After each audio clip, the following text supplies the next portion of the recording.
Okay, we are live with Alexander Mercouris, and we are joined by Brian Berletic, the great Brian Berletic from the New Atlas. Brian, how are you doing? I'm doing very well. Again, thank you so much for having me back on. It's always an honor and a pleasure. I always really enjoy doing these. It's always great to have you with us on the Duran. And Brian, I have the links to your YouTube channel, to your Rumble channel, your Telegram, your Twitter, and I also believe your Buy Me a Coffee. I think your Buy Me a Coffee, I believe. I have that link. It's on the description box down below. And I will add those links as a pinned comment as well when the stream is over. Are those the best places to find you, Brian? Yes, in the video description of every YouTube channel, every YouTube video is all the different places you can find my content. Thank you. Thank you. Okay, great. Let's say a quick hello to everybody that is watching us on Rockfin, on Odyssey, on Rumble, and theduran.locals.com. How's everybody doing on the locals community? And hello to everyone that is watching us on YouTube as well. Hello to our moderators. Peter is in the house. How are you doing, Peter? Who else is moderating? Let's see. Zariel is in the house. How are you doing, Zariel? And I think that's everybody for now. Yeah, that is, at least that's everybody that I see moderating. All right. Welcome to everybody that's watching us on YouTube. Alexander, Brian, let's talk about some news. Well, some news. I mean, the news that we are actually watching, I mean, it is completely momentous. In my opinion, it is more momentous than anything that's happened in my lifetime, including the fall of the Berlin Wall, the end of the Cold War, and all of that, because it's quite clear to me, having lived through one end of empire period, which is the sun setting on the British Empire, that we're starting to see the sun setting on another empire, or at least another hegemonic system. But in the process, there is a lot of conflict, a lot of violence. One senses that the US government itself is hardly in control of what it's trying to do, by which I don't mean that they don't have lots of plans and lots of schemes, but those plans and schemes are not turning out the way they expect, and things are constantly happening that are taking them by surprise and which are not working out at all as they expected that they would. And that is creating a whole set of new tensions.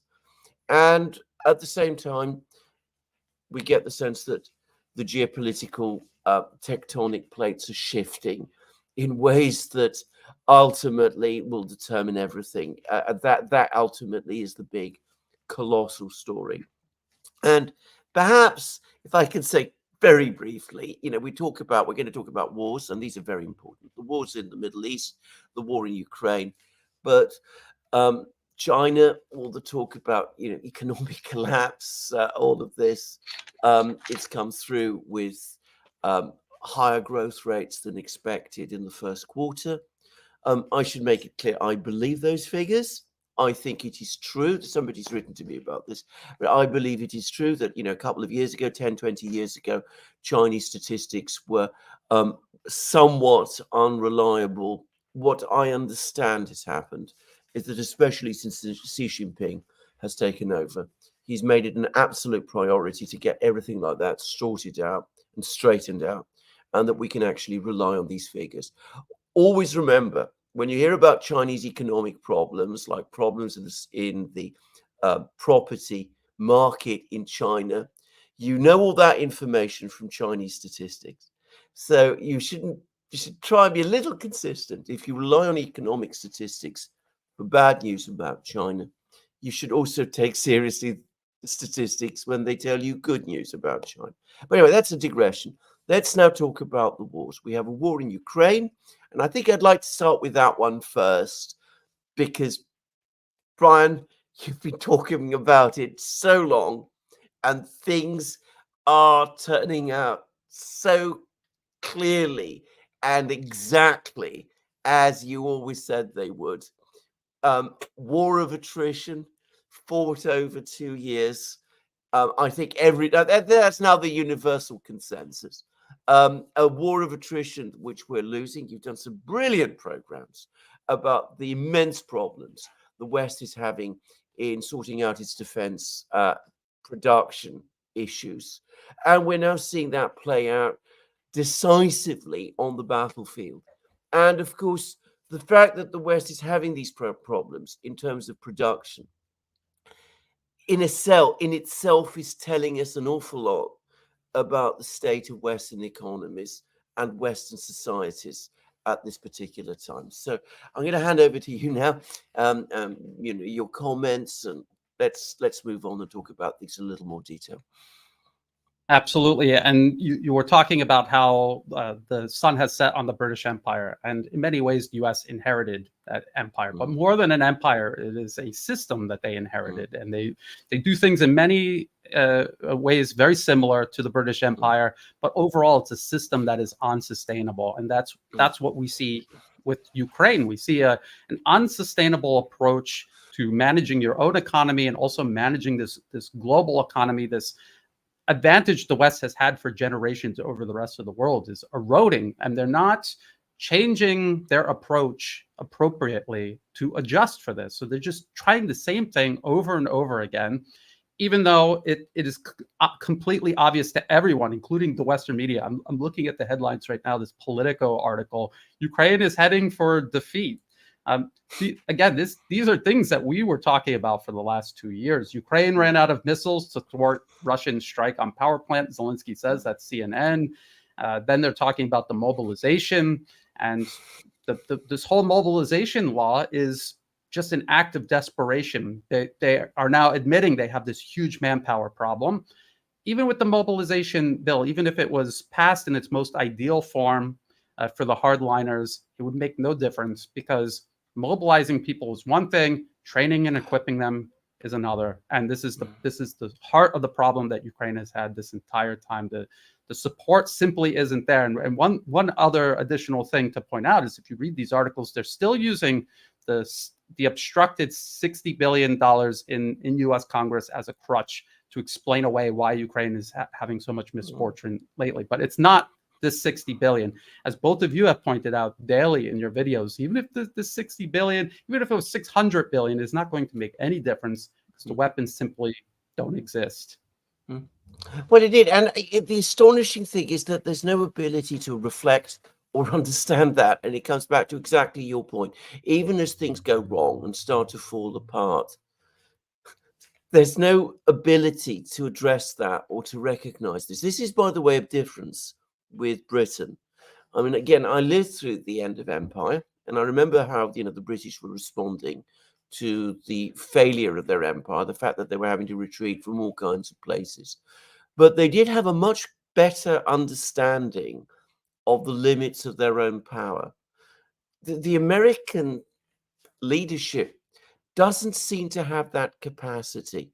They don't seem to want to reflect on the underlying military, industrial, political, financial realities. Now, I was reading this morning in the Financial Times, big article, headline article, that the International Monetary Fund, no less, is warning the United States that its budget is out of control. Now, that's the International Monetary Fund. They don't criticize the United States ever. I mean, they are largely owned by the United States. If they are doing this, it just demonstrates how dangerous the situation financially has become. And if your budget is as out of control as the American budget self-evidently is, and if your inflation rate is as out of control as the American inflation rate also is, logically, you ought to be looking for ways to rein in spending. But what are you doing instead? you're coming up with another $61 billion to give to Ukraine.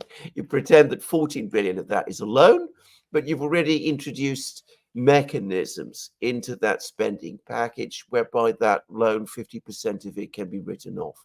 We all know Ukraine is never going to repay the loan. So, I mean, you are just pretending to yourself that you're not spending money when, of course, you are. And the thing is, there are just too many lies being told now. There's lies about capability, about the importance of financing, lies about the situation on the battlefront, lies that have been said about what's been happening on the battlefront for years, lies about the diplomacy, lies about Russia's economic potential. And anybody who knows how lies work knows that if lies start, they spread like, they grow like they spread like rabbits. They get completely out of control and they completely distort everything and people's understanding. And I think this is where we are. We're in a situation where I don't think political leaders in Washington really understand the situation anymore, because they're living in a world that really doesn't exist. It's completely different from how they imagine it to be. Yes, and this is something that we've been talking about for quite a while. The quality of the people in Washington, probably also in London today versus their predecessors. They have this disconnect with how the world actually works. And you're talking about these spending bills, and we hear the narrative that, well, this is actually going to benefit the United States. The money's going right back into the military-industrial complex. The whole reason why the entirety of the West cannot sustain this proxy war against Russia and Ukraine is because the money goes into the military-industrial base and it's misappropriated, wasted. Everything is being overcharged for. The money just disappears, and it's not benefiting Americans. It's not producing the amount of weapons and ammunition required to sustain a war of this scale. And so it's much like a black hole. It's just being siphoned away. You're talking about lies. Even as we still hear prominent Western officials talk about how, I don't know what percentage they're up to now, the original Russian military has been eliminated in Ukraine. This is a great investment. And I'm looking at the Business Insider. It says Russia's army is now 15% bigger than when it invaded Ukraine. This is a U.S. general saying this. And this is again an illustration of this disconnect between what you say is this world that they live in and then actual reality. And can the people right now in Washington, on Wall Street, in London, in Brussels, are these people even capable of readjusting their world view and recalibrating their policies to even make the vaguest amount of sense? And I think the answer is no. They've demonstrated this. What they're going to do instead is just double down on everything: Ukraine, the Middle East, and of course China, because maybe we'll talk about this later, but the conflict in Ukraine is directly connected to the Middle East, which is directly all connected to trying to contain China, eliminate its allies, disrupt its source of hydrocarbons in the Middle East, and then isolate China itself and drop it down a few pegs so the U.S. can reassert hegemony in Asia Pacific and over the entire planet. I mean, this is their plan. It's always been their plan since the end of World War II. And this is what they're still stuck on, no matter how badly it's going. They simply can't think of another way of existing on Earth, coexisting with other nations. They cannot accept that. So they're just going to continue investing in this clearly failing policy. I agree with all of that, by the way. Just to say, let's go and just talk about the situation in Ukraine. I mean, I've been following the situation on the battlefronts. I think you're doing well. Obviously, you do the same. My sense, I don't know whether you get the same sense. My sense is that the tempo is now accelerating. I mean, I'm putting completely to one side the question of whether or not the Russians are going to launch a big offensive in the summer. They may not. That's up to them. We don't know. But on the actual battlefronts, I'm getting the sense that the Ukrainians are getting smashed. I don't know what your feeling is, but they're being bombed, they're being shelled, they're being pushed back. places that would, a year ago have taken months to capture are falling within weeks. I get the sense it will soon be within days. But what is your sense about the situation, Brian? I mean, I agree. I think what's going on is Russia's continuing this incremental war of attrition, as we've all been saying for the last 2 years.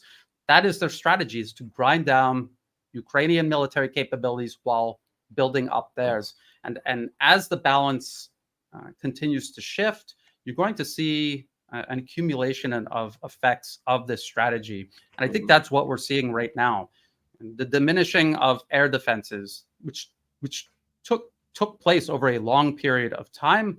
It's not something that's going to happen overnight, but it's something that is building up. There's an accumulative effect of all of these capabilities being whittled away by Russia, the West's inability to replace them, the manpower issue, another huge factor. As trained manpower is eliminated, Ukraine's ability to find just enough men, let alone train them to a quality that renders them effective on the battlefield, they simply cannot keep up. So there's going to be an accumulative effect. And as Russia builds its military capabilities up and whittles away Ukrainian military capabilities, the tempo is going to increase, not necessarily because Russia decided for that to happen. It's just a byproduct of their strategy, this patient war of attrition. It's finally paying off to the point where nobody can deny its success at this point. Absolutely. On the question of patience, Alex and I, and I think it was with Larry Johnson, we actually mentioned the fact that the Russian Defense Ministry has on several occasions used this word rhythmically to describe its operations. It's on, and I think if you think of that in that way, it's a very interesting choice of words to use to describe what they're doing. They're acting steadily. I think the word was steadily, purposefully, rhythmically. In other words, not dynamic, not vast, immediate, big arrow thrusts or things of that kind, but things that are very carefully thought through, planned out step by step. You build it all up towards victory. And as you said, I think it is now clearly playing out. You're getting the sense that the Ukrainians, to me, it looks like the Ukrainians are now completely outmatched whenever any encounter battles happen.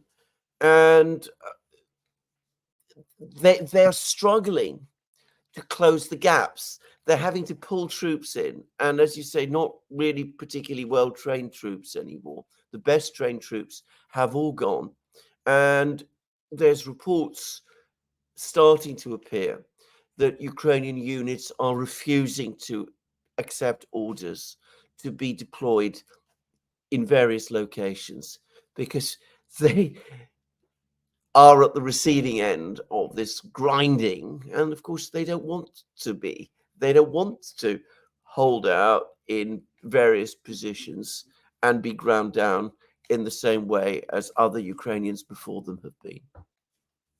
Yes, and reading these Western media articles about just finally admitting that Ukraine is losing, it looks like they're going to lose, and they're talking about trying to convince Ukrainians to continue signing up or volunteering or even just being called up and sent.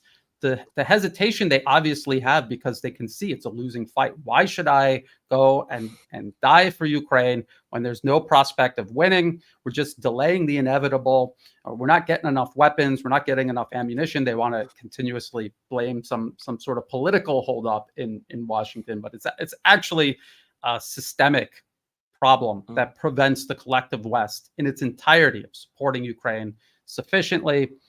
So morale will continue to fall. I think it has been a continuous process all along, and there's going to be a tipping point where, yes, there's going to be mass surrendering. There's going to be discipline problems within the ranks that we haven't seen up until now.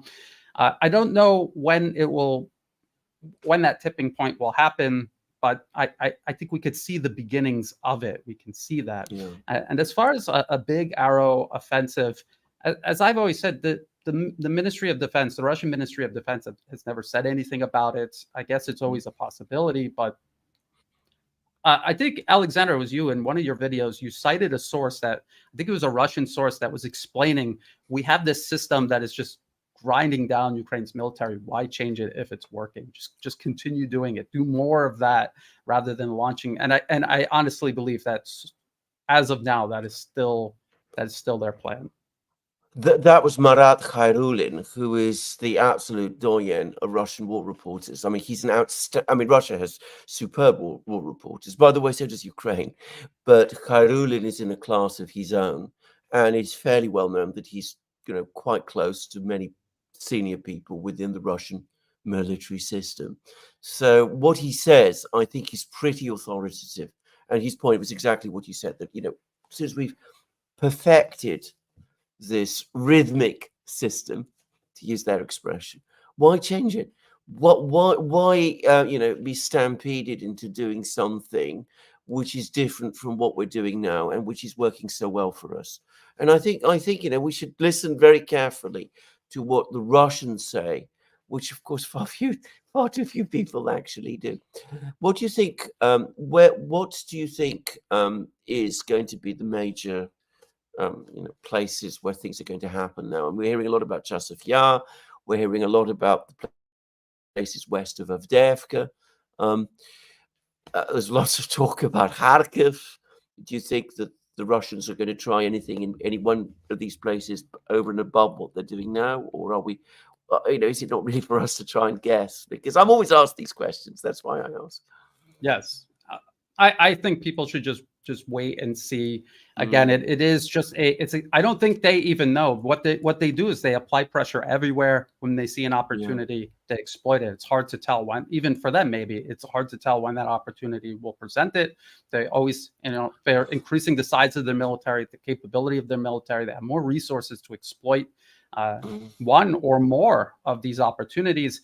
I was just looking at the pro-Ukrainian live map. I always check that one. I follow other people who follow the pro-Russian maps and some of the middle of the ground maps, but I always check that one because even they are admitting Russian troops they have the red rifle icon, which means Russian troops are somewhere in Chasiv Yar inside. That is critical. That is bad news for Ukraine. If even the pro-Ukrainian map is admitting that, and they have what look like breakthroughs or advances all along the line of contact in the Donbas region, especially west of Avdiivka. And I remember the Western media saying, well, maybe they got Avdiivka, but it's already been stabilized. Their forces have been stopped. And actually, no. Even according to the pro-Ukrainian map, Russian forces continue moving west. I just wanted to turn again to this perennial topic of production and weapons. One of the things I constantly read, at least especially in the British media, I think it's less so, in fairness, in the American, is that our weapons are wonderful, amazing, modern. The Russian ones are not, that they're crude. This is the latest in word in the British media. So I was reading about the Russian bombs, for example, the precision-guided bombs, that they're crude. They're somehow crude as compared with our weapons. I'm not at all sure what that means, by the way, but perhaps you can explain to me what makes these weapons crude as compared to ours. Yeah, and I see pro-Ukrainian, pro-NATO commentators on, say, X, and they zoom in, and there's like some metal that was hammered, and you could obviously see it's not sleek and perfect as you see many Western weapons are. But this is the whole reason Russia is winning in the first place. They don't care how it looks. It's not a product. It is a tool that they need to use. And if it works, that's all they care about. And it's obviously working. So they're able to build these so-called crude weapons at lower prices in greater quantities than the West could ever hope to. And this is why they're winning what is a war of attrition. This is what Iran does. This is, to a great extent, what China does. This is the whole the West has dug themselves into, this They desire global hegemony, but they don't want to create the military industrial base to achieve it. The corporations that make up the Western military defense base, they are profit driven. They are not purpose driven. In Russia, it's very clearly purpose driven. They don't care if you zoom in and it looks like someone was hammering it just to get it just right. It's not, perfectly machined and everything fits together so perfectly. They don't care. And if people who study history think back to World War II, it's the exact same thing with, say, the German Panthers. Perfect. It was just over-engineered in every way, but everything was perfect. The welds were perfect.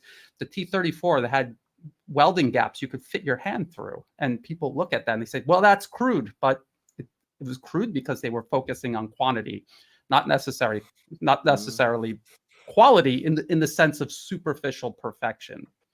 And that is, I think, the fundamental difference in how you approach war. And I also have to say, talking about production issues, this discussion of war economies, Russia is a war economy, and we have not yet in the West converted to a war economy. Again, as somebody who studied an awful lot of economic history, people who say that really don't know what they're talking about. They don't know what a war economy is. Russia is not one, for the record, and it could become one if it chose to, but for the moment, it's not choosing to. But in the West, we're probably not capable of operating a war economy in that kind of way, at least not without massive societal and political change, which of course is not what our political leaders want. War economies, you can tell when they exist because there's rationing, there's price controls, there's all kinds of things of that nature, which you don't see in Russia today. Just saying. Yeah, so I think the key to Russian success is they want to say that it's a wartime economy so that can be an excuse that they can use. But in reality, it's because it's all state-owned enterprises. And the state sets the agenda and these enterprises execute it. It's purpose-driven. When you look at the Pentagon's own analysis of the military-industrial base, they were trying to figure it out. I think people remember that report that they put out very recently, and they were out of one side of their mouth, they're saying private industry is the great strength of Western economies and society. And then out of the other side of their mouth, every single problem that they were describing, the ultimate source is the fact that these are profit-driven private corporations, and they don't care about making things that are cheap and abundant. They want to maximize profit. And so if there's any juncture that they come to and they have to pick profit over purpose and function, they're always going to pick profit. And they even admit in these reports, and analysts that discuss this report, Western analysts, they admit that there's no way for us to make these corporations do this unless we nationalize them, which, as you say, Alexander, it'll never happen. And so this is their big problem, a hurdle they just cannot get over. And if they cannot get over it, we already can see how it's going to unfold. I think a point which many people don't know, by the way, is that according to Anglo-American corporate law, which I used to work in, maximizing profit is a legal duty. I mean, you have a duty to your shareholders to maximize profits. You cannot legally make the decision to run your corporation at a loss.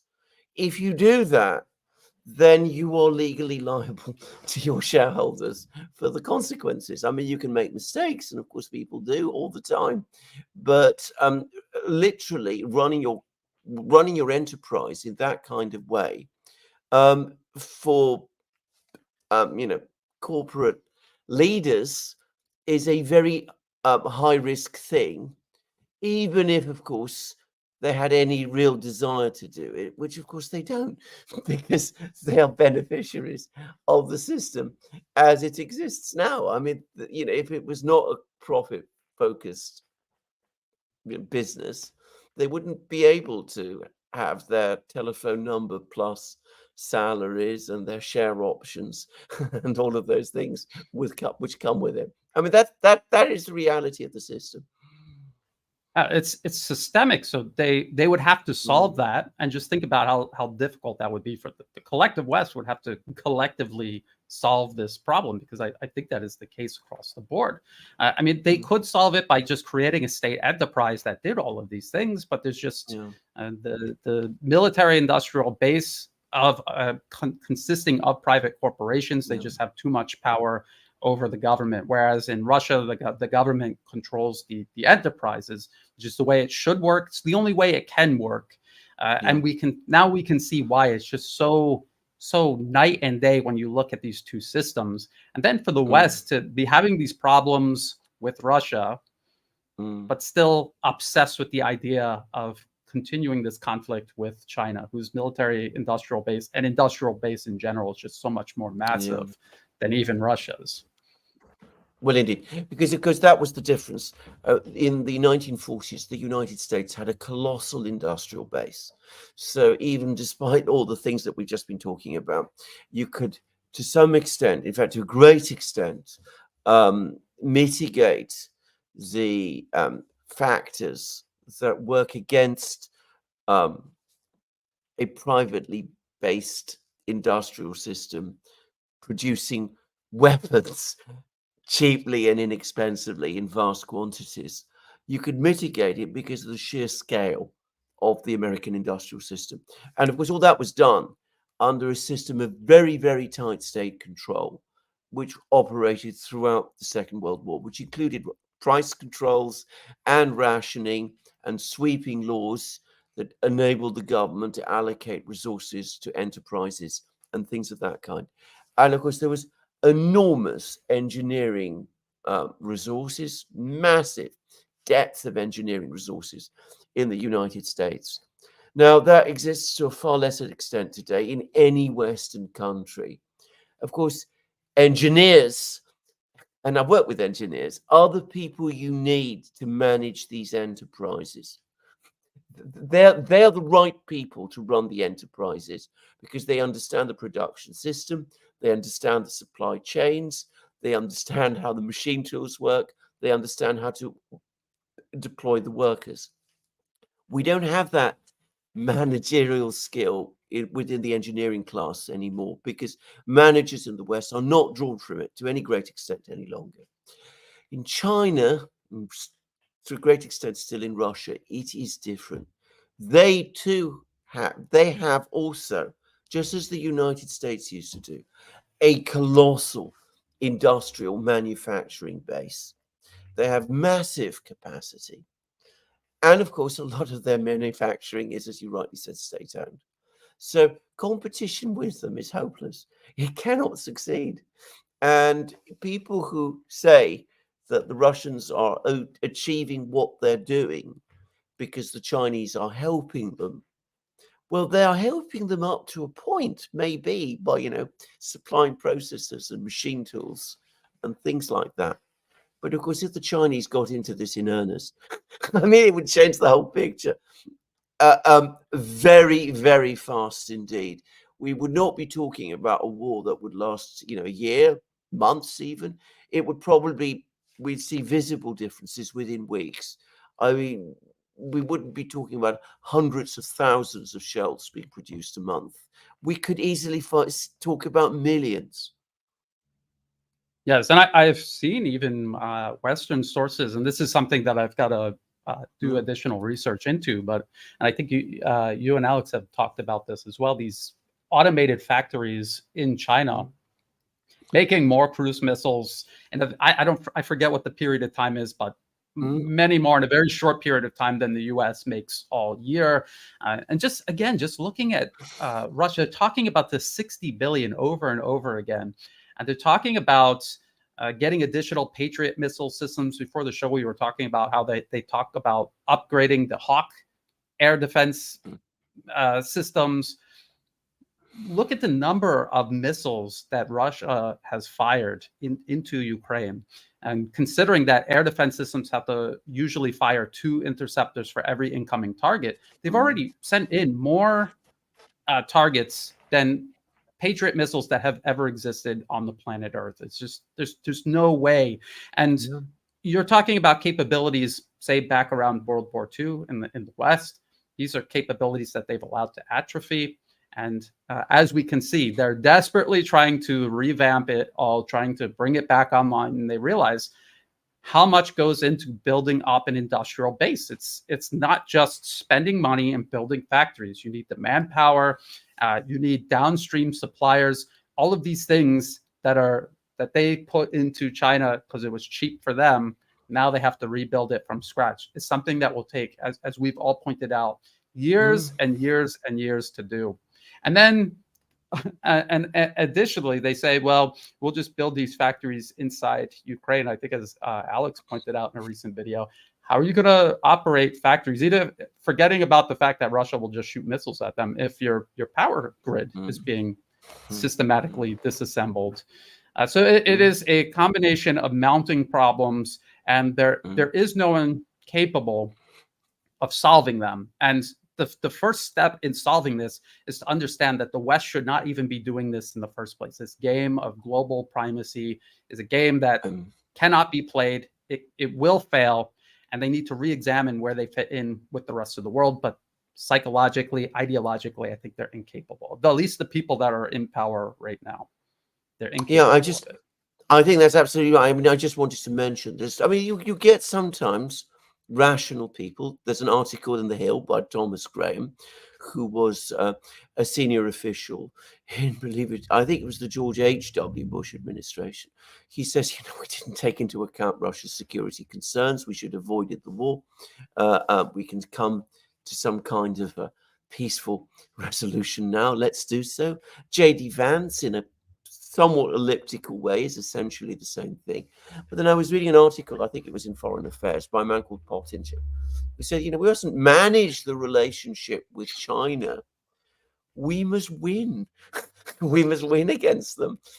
We must achieve victory over them, which, it does make me wonder what planet these people are on. I mean, how do they think that can be achieved? It shows a fundamental failure to understand the realities of power, how power really is created.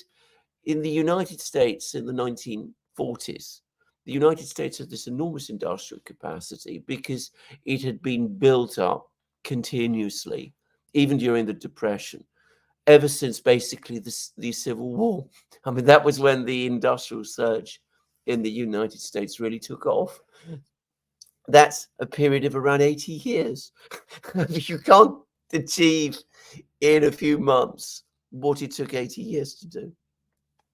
No, and looking at China's rise, that did not happen overnight. And even when they're talking about steps to increase production, when, again, we've gone over this many times with the artillery shells, okay, you're going to increase the production of artillery shells in the United States, the UK, Germany. I heard that there were 2 fires, one in the Scranton, Pennsylvania plant, and I think a BAE plant in the UK. They're having accidents because I almost guarantee you that they were mocking Russia for cutting corners in terms of safety to produce more shells faster. I guarantee you that that's what they're doing in their plants right now, and it's causing problems. But they're talking about doing all of this expansion while at the same time almost ignoring the fact that Russia is also continuously expanding. So even if you increase it by this amount, by the time you reach 2025, 2027, when you think you're going to have this expanded production, how much further along is Russian production going to be? Same goes for this sort of arms race the U.S. is having with China. By the time you're making all of these AI drone wingmen for your F-35s, F-22s, how many is China going to have? Plus the fact that you're trying to fight all of these conflicts on the other side of the planet from where you're actually located on a map. Indeed, but if your war in Ukraine isn't going so well, why not fight another one this time in the Middle East? Because that's what we have at the moment. we're hearing all of these reports that the United States is very anxious to avoid general conflagration in the Middle East, that it doesn't want a war in Iran, with Iran. And logically, that makes perfect sense. When you are already tied up in a war in Ukraine, which you're losing, and where you don't have enough resources, the last thing you should want is to start yet another war in another place. Now, I don't know what to make of these reports, because the Americans supposedly urging the Israelis to exercise restraint. The Israelis going ahead, attacking embassies, preparing to attack Iran. I've no doubt that attack is coming.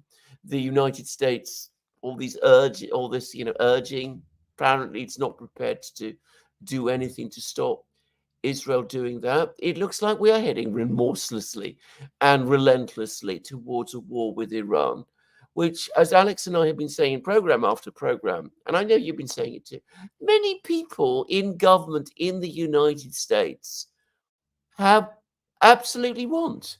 And I appreciate he's not in government anymore, but you only have to listen to John Bolton talking, and he was very busy over the weekend. He was all over the place, by the way. Listening to what he's saying about the need basically for a war with Iran. And he still has influence, a huge amount of influence, and speaks to many, many people. Some people in the United States want this war with Iran. Why they think it's going to turn out well for them, I don't know. But anyway, that, it seems to me, is both where we're heading and what some people want. Am I getting this wrong? Well, it's as you and Alex always say, there is no reverse gear. So look at how disastrous the proxy war in Ukraine is going. It is a complete disaster, catastrophe, and yet what are they doing? They just continue moving forward. There's no, they're not constructing an off-ramp. A lot of what they're doing is simply the fact that they physically cannot do more to escalate. They're out of weapons, they're out of ammunition. Ultimately, their goal is containing China. They wanted to draw Russia in. They've talked openly about collapsing the Russian government. They want to remove Russia off the board to further isolate China. They want to disrupt the Middle East, maybe not even necessarily win a war against Iran, but disrupt the Middle East sufficiently to cut off hydrocarbons to China, a large percentage at least, to disrupt the Chinese economy. And it's the same mentality. If we do all of these things, even though we're at this disadvantage, we're out of time, we have no choice. It's either now or never. Maybe something will happen and the Chinese government will just collapse, just like they thought the Russian government and economy and society would collapse. This is the premise that they're going off of. Now, you just said it. They are publicly saying, oh, we don't want Israel to attack Iran, but every single action that they take is to embolden and enable Israel to do this, just like they had been doing with Ukraine all throughout the Minsk agreement development. They were posing as taking the diplomatic path, all while encouraging and enabling Ukraine to escalate. And that's what they're doing with Israel. They have entire policy papers where they have entire chapters called Leave It to Bibi. Just have Israel start this war. We could pretend like we didn't want it. We tried to stop it, but Israel just did whatever it wanted. And now we have to reluctantly go aid them because they're our ally. And you could see them building that narrative up right now as we speak. People see that old policy paper from 2009 and say, well, it's such an old plan. But you can see their thinking does not change. It does not adapt to the reality taking place right now. So I have no doubt they're going to try to get Israel to attack Iran.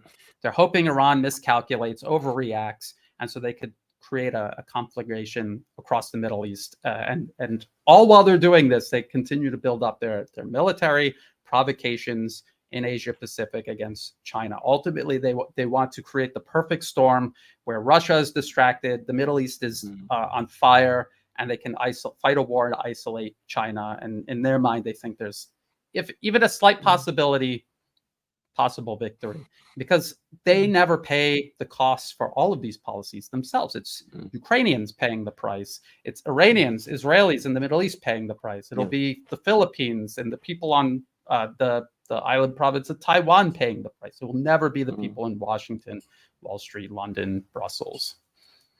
Yeah, I forgot to mention while we're talking about Ukraine that for me, one of the most horrifying, upsetting things is watching all these Western people, Ben Wallace in Britain, Lindsey Graham in the United States, but they're just the most extreme examples. Commentator after commentator demanding that Ukraine mobilize and send more of its young men to the slaughter. I mean, I find that kind of thing. I mean, it is so incredible to me, the callousness of it. I mean, it just leaves me speechless. But anyway, on Iran, I actually was reading in the Financial Times, also the Financial Times is an important newspaper for getting this information. Iranian oil exports have been surging this year. Guess where most of them have been going to? They've been going to China. What the reason those exports have been surging is because Iran has been able to join the BRICS. It's had this reconciliation with Saudi Arabia. There'd been a reduction in tension. Trade, therefore, has resumed. The Iranian economy is growing quite fast. Living standards in Iran are finally rising. So, you have this complex game, chess game, geopolitical chess game that you think you're playing with the Chinese. And of course, all that has to apparently go into reverse instead of seeing it as a good thing that people are getting, people who have been poor are becoming less poor. That's apparently a bad thing because that's making Iran stronger. I mean, that I have read article after article that basically says that. And again, it's very concerning and alarming to read it. But going back to that 2009 paper, I don't think the thinking has changed in Washington. What has changed is the world. The world today is not the same as the world that it was in 2009. Iran is a very different place from the place it was in 2009. It's much more sophisticated. It's more advanced. It's got all of these friends and allies. China is stronger. The West relatively is weaker. We've had the problems of the financial crisis and the pandemic and all of that. But our thinking doesn't change. We just continue stuck with the same schemes and plans and policies that are becoming more and more out of date and disconnected with the reality that's changing all around us. Yes, absolutely. And if people read that paper carefully, they will notice that the paper itself, these policy makers who are they're not crafting this plan on their own in this paper. It is a reflection of the consensus in Washington. And they admit over and over again that Iran doesn't pose any actual threat to U.S. national security, doesn't even pose a threat to Israeli national security. What it poses a threat to is the impunity of the U.S. and Israel to do whatever they want in the region. It is an obstacle that they need to remove so that they can craft the region into a shape that suits them and their interests. And so when they see Iran prosperity increasing, people's lives improving, that is a problem for them because it creates an even greater obstruction, which they need to clear out. And that's what they do to one country after the other. They target them, their economy, and ultimately it's about a small percentage of the world wanting to control the rest of the world. And the only way to do that is if you divide and destroy the rest of the world, because otherwise the rest of the world working together, prosperous, doing constructive things, they will be a power. The US or anyone else trying to gain primacy, they will not be able to compete against them. And that's what we see, this huge disparity in military power, economic power, technology that the West had held for generations. That is, the playing field has leveled. And just like you said, their mindset is still stuck a generation ago, where the West had all these advantages. It was just a given that they were more powerful and that these countries wouldn't be able to defend themselves. It is completely reversed, but their mindset has remained. This is their as I say often, the West's biggest enemy is themselves, their own mentality, the way that they're thinking. I'm talking about the people driving foreign policy. I'm not talking about the average Westerner. The average Westerner is also a victim of this entire process. I totally agree with that. I mean, coming back to this, what do you think is going to happen in the Middle East? I mean, we're going to have an Israeli strike. The Iranians are going to be under enormous pressure to strike back. In fact, I don't see how they can avoid it. They tried, and people have pushed back on this, but we've had articles before the Iranian strike took place in the Financial Times. There were in other places too, by the way, which I've now squirreled up. The Financial Times one was the most interesting. The Iranians tried to explain, they were very careful to explain before the strike happened what it would do and what it wouldn't do. And they tried to keep the situation under control. I get the sense the situation is getting out of control, that we're going to have a very powerful Israeli strike against Iran. I don't think they're going to exercise restraint. I don't think that's really in the DNA of the people who make these kind of decisions, to exercise restraint. So there's going to be a very powerful Israeli strike. There's going to be an Iranian counter-strike. Where is this going? Are we going to see the Straits of Hormuz closed, for example? I mean, are we going to see, bigger escalations across the Middle East? How do you control this situation? It's a very good question. Honestly, I don't know, but I can speculate, and I can say that I often say that this was a trap. Leveling a consulate in Damascus, that was a trap for Iran. They're trying to get Iran to overreact so they can justify this war that they've been planning and trying to move into position for years and years. Iran stepped into the trap. It does not mean that Iran is oblivious to the trap. Surely they know all about it. Surely they knew the Iran nuclear deal was a trap. It was going to be sabotaged and abandoned. They knew that, but they went along with it anyway to show the world that they have the right intentions. They're going along with the process. They did take advantage of it as much as possible, but they were prepared for it to be sabotaged and abandoned, just as the U.S. has pretty much openly said they would. And now we look at this trap. We see Iran step into it. It does not mean that they're unprepared for it. I think from their point of view, they are prepared. They have prepared for this. They're ready for a large-scale conflict with the United States and Israel and anyone else who gets pulled into it. The question is, and this only time will tell, have they miscalculated? Have they prepared? They think they're prepared, but in reality, they're not. They're not going to be able to do in Ukraine, they're not going to be able to do in the region what Russia was able to do in Ukraine. Ukraine was a trap. Remember the Rand Corporation paper extending Russia? They said, we'll just keep giving weapons to Ukraine until we suck Russia into a large-scale conflict. Russia prepared for it. They sprung the trap. It blew up in the West's face. Iran is probably doing something very similar. Only time will tell if it is prepared or if the West will get the upper hand. Of course, the more chaos in the West, the more chaos in the Middle East, the more it suits the West.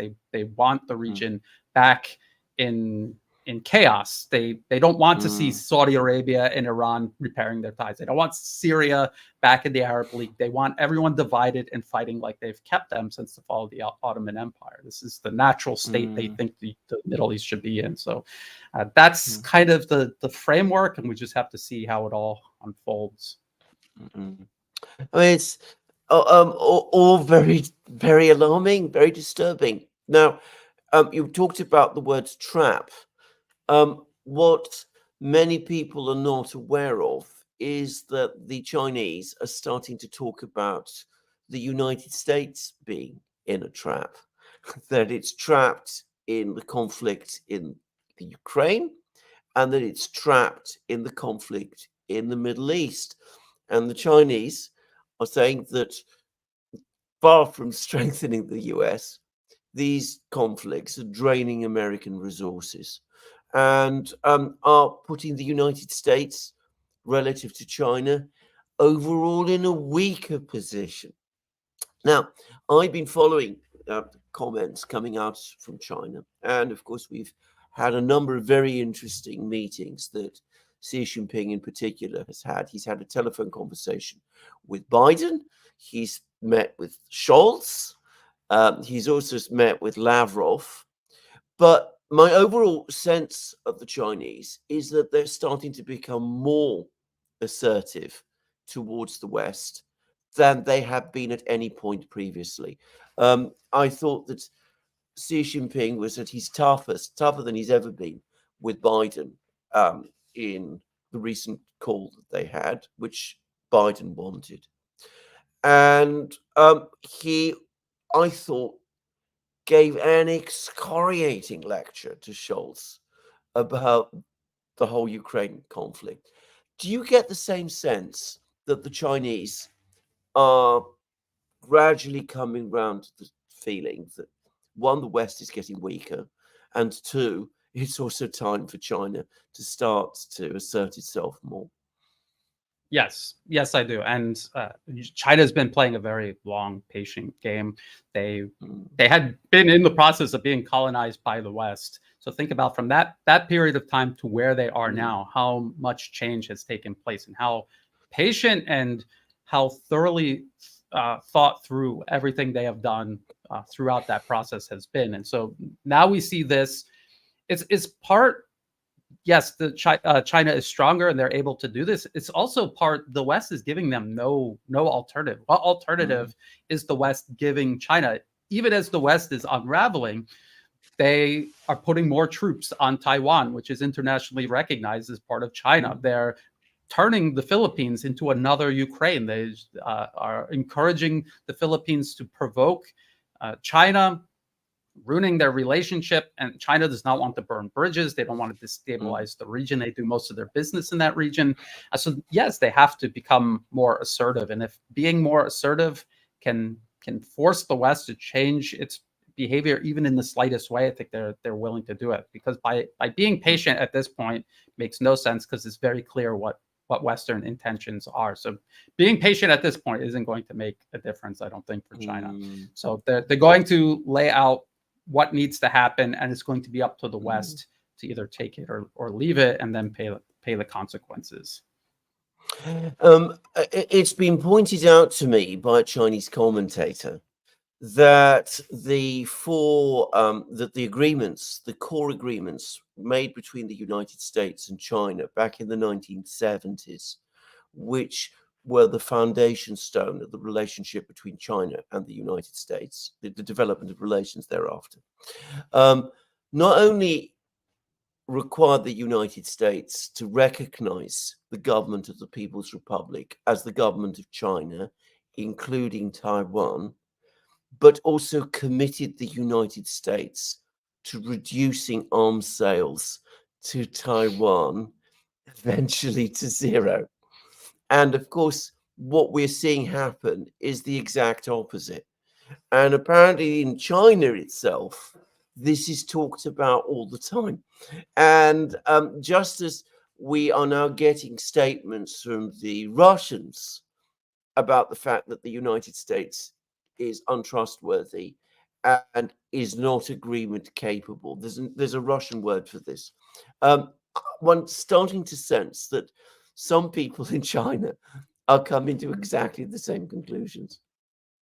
Yes, the one China policy that the U.S. itself agreed to has been trampled. I mean, utterly pulled apart and turned upside down, just like the Minsk Agreement. It's like the Minsk Agreement in many ways. It's just happened over a longer period of time.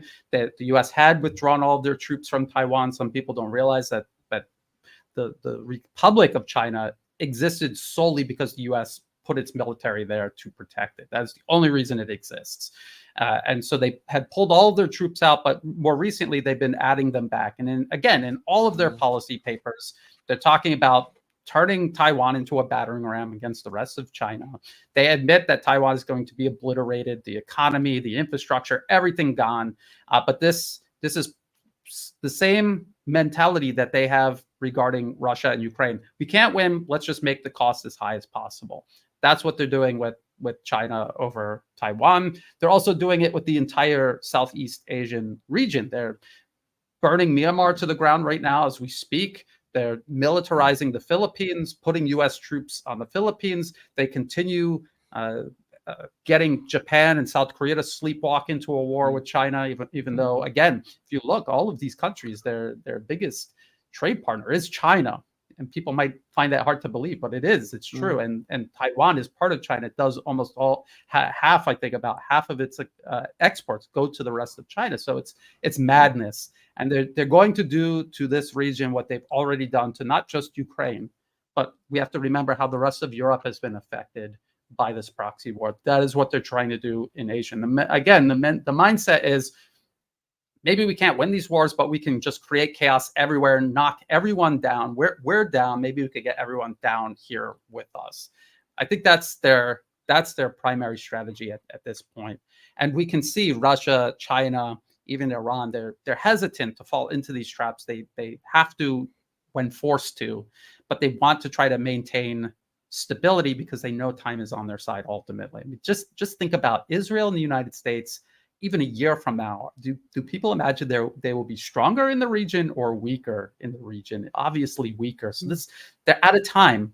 And when you're out of time and you're desperate, you become dangerous. You start doing irrational, unpredictable things. And I think that's what we see the U.S. doing. And it's not unpredictable in the sense that we don't know what they're going to do. They've planned these things for years, but it's irrational for them to continue trying to implement these strategies, considering what's actually happening now. I mean, it is tragically sad if you're a Westerner as well, because this is not, I mean, China is not going to conquer the United States. Iran is not going to conquer the entire Middle East. Russia is not going to conquer the whole of Europe, despite all the overheated rhetoric that we're hearing. I mean, this is a very big world, and there's plenty of room for everybody, including us. And if we worked to sort things out, we could actually ultimately improve our societies, which are in urgent need of improvement. What I fear, you know, right, there's the big fear that things are going to get so completely out of control that we are going to lurch into some kind of cataclysmic confrontation. But even putting that aside, it seems to me that there's a very real danger that in the end, the world will organize itself without us.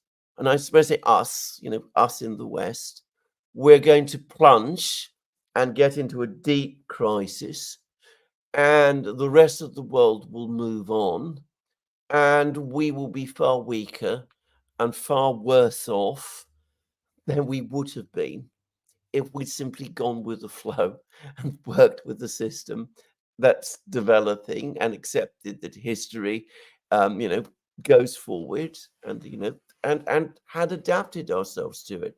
We're also going to make ourselves, and actually to an extent we don't even understand, already are deeply unpopular. One of the most bizarre things that recent weeks has been apparently the French blaming the Russians for the fact that they've been pushed out of Africa. It has to be the Russians. It can't be the Africans. The Africans might, you know, they don't like the French, but no, don't talk about them. Don't talk about the Africans not liking the French and not liking being exploited by the French. It's the Russians who've done it. The fact is, France is very unpopular in parts of West Africa now. And if we continue this trajectory, the same would be true of the West. Am I right about that? I mean, you live in Thailand, for example, where outside the West. Yes, you're absolutely correct. This is what many people in the West don't know, because the Western media poisons them against this reality. But the reality is, inside Russia, inside China, here in Asia, people don't want to have a conflict with the West. They like the West. They just don't want the West dictating to them how to live their lives, how to manage their own affairs. They like working with the West. There's things they admire about the West, at least in terms of idealism. In reality, that's another story. And they go out of their way not to burn bridges with the West. Look at how Russia is going out of it not to burn bridges with Europe, despite everything that is being done right now, because they hope sometime in the future, these circles of interest running the West into the ground, they will be replaced by someone more pragmatic, more rational, and more willing to coexist rather than being obsessed with domination they see that possibility in the future, and they're trying to plan ahead for it, just like they plan ahead for everything else. This seems like the West is right now, people running things, they're the ones not thinking ahead. And just as you say, the harder they push and the harder they fail at this, something they cannot succeed at, the worse it will be, the deeper the hole will be that the collective West will have to crawl out of, with or without these interests that are doing it right now. Brian Berletic, this is where I'm going to finish. I think we've had a wonderful conversation and discussion. I'm going to go over to Alex. I'm sure he's got various questions that he's going to want to put. Thank you. You want to answer a few questions for us, Brian? Can you stick around for a bit? Sure. Yes. Great. Thanks. Jerry Kogan says, I nominate Brian as an honorary Alexander. Let's see here. From Agu says, why are Western globalists so obsessed about not looking weak? Is it insecurity about their strength, the care for form over substance, fear of losing control, spiritual void, or a combination? I think it's a combination, and then add to that a sense of supremacy. They honestly believe they're inherently better than everyone else on Earth, and the idea that all of these other countries are surpassing them, it is just such an alien concept to them. They cannot accept it. They will do almost anything to try to prevent it. And I think that's why we've been led so far over the precipice so far toward this completely avoidable conflict. Elena asks, how can the USA pay their military when their debt is so out of control? How to finance a federation? I think this is something Alexander could probably answer better, but so far the US dollar being the reserve currency, has afforded them to run up this debt. But now, because the balance of power is shifting, including in terms of finance, and this is something the US has done to itself, abusing sanctions, forcing the rest of the world to come up with alternative systems. Now and that has been going on for years. And at first people were like, oh, that will never work. But they kept at it for years and years. Now it's finally reached critical mass. People are using it. And now the US dollar is in a very precarious situation. I don't know enough about it to say how soon it's going to collapse, or if it will collapse, but it does not look good. And as Alexander was saying, the world's going to move on without the West and their systems and their monopolies over those systems. Ian Kane says, would love to hear a discussion on Brian's review of the Which Path to Persia paper, and how much control of current events is the U.S. deep state versus the current administration. Yeah, I mean, just remember, if you read through you've done a dedicated video on I've been talking about it since actually 2009. So writing articles, and then more recently doing videos. They've talked about everything. Before President Obama signed the nuclear deal with Iran, they talked about signing a deal like this and then sabotaging it. And that took place over the course of the Obama, Trump, and Biden administration. And people might remember Biden saying he was going to dust it off and recommit to it, but they had no intention of ever doing that. That was just lip service. So people have to pay very close attention to what is being done rather than what people are saying, because there's the narrative, and then there's if you want to call it the deep state, there is a continuity of agenda, and all that they do with the different presidents and senators and representatives is spin the narrative that they're using to sell this one single agenda. So Tsunami Bomb asks, question, do you think that the U.S. election inauguration is a deadline for defeating Ukraine so that Trump can start over on a new page with Russia? No, honestly, I don't think the elections make any difference at all. It might make difference to some people involved in them, but as far as U.S. foreign policy, this is something they have been obsessed with since the end of World War II, dominating the Soviet Union, and after its collapse, the Russian Federation. This is what and then of course containing China, and this is all they've talked about. This is all they've pursued since then. And I don't think this election is going to make any difference in that. Again, people have to remember, even though President Trump, while he was campaigning, said all the right things when he was actually in office, whether this was him doing it or people usurping his authority, every single agenda was advanced without exception during his 4 years. And then it just continued uninterrupted into the Biden administration. Karen Took the Kid says the decline of the West falls into three possible categories as I see it: incompetence, complicity, or both. I'm curious as to how the panel thinks these options are weighted or if there's additional categories I may be missing. Arrogance, also, I would add. And you know, obviously incompetence and complacency, the idea that we're superior, we cannot fail, is very deeply rooted in their mindset, I believe. I completely agree. Just to quickly say, I completely agree. And we have been through these moments before, perhaps because it's the one that's best academically researched. Look at the decisions that were being made in Madrid in the early 17th century, because, you know, Spain at that time was the great power, the world empire. It too was seeking to maintain its position, even as it sensed that it was eroding. And one of the things that happens is that from about the 1600, it becomes steadily more aggressive until eventually everything just implodes. Sparky says, Brian, you and Angelo are doing great work on the new atlas. Keep on trucking. Thank you. Sparky also says the American education system filters out clever people, leaving only the obedient who jump through hoops on command. DC's full of such educated people. Yes, absolutely. Very true. Christos says, crazy times we never thought would come are happening. Could it get any worse? Yes, the US could start a war in the Middle East and then one in Asia Pacific and get the whole world burning and upside down, just like they've done to Europe, which I believe is their plan. Lada Moreau says, hello, gentlemen. It's nice to see Brian on the Duran live stream.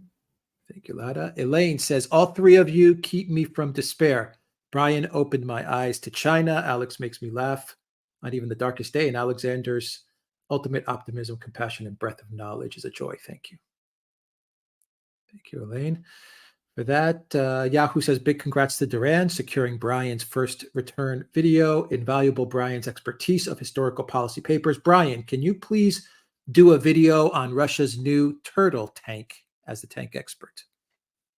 I will look into it. I've seen this. I think the mindset behind it is to trick AI drones that are taught to identify the shape of a tank. But obviously, all you have to do is teach it to identify these large hulking things. That will be a problem in the near future. It's a cat and mouse game being played right now with these drones and countermeasures, and we're going to see a lot like this as this conflict continues on both sides. Libertarian by default says superficial perfection, as Brian has called it. That sums up the West's essence and mindset quite well. Thank you for that. Christos says, where will most of the CIA people and the Ukrainian secret services go after Russia smashes them out of Ukraine? Into the Baltics, probably. Maybe go back to Virginia with their handlers. Christos says, I hope they don't go to Greece or Cyprus. Maybe a few will come to Greece. Christos, it's possible. Sammy says, great show. Support Brian. Support to the Duran. Thank you for that. Christian says, thanks for yet another great show. How can we work towards global cohesion in times of propaganda and demonization? People get ever more hostile towards Russia due to the media narrative. We have to keep, I mean, that's the whole reason I got into this. I'm not a journalist. I'm not actually an analyst. I'm just a regular person who got angry at being lied to. And I just felt like putting my voice out there might help, even if in the smallest way. And that's how, you know, people tuning in, supporting alternative media, people starting their own channels, people sharing information with other people.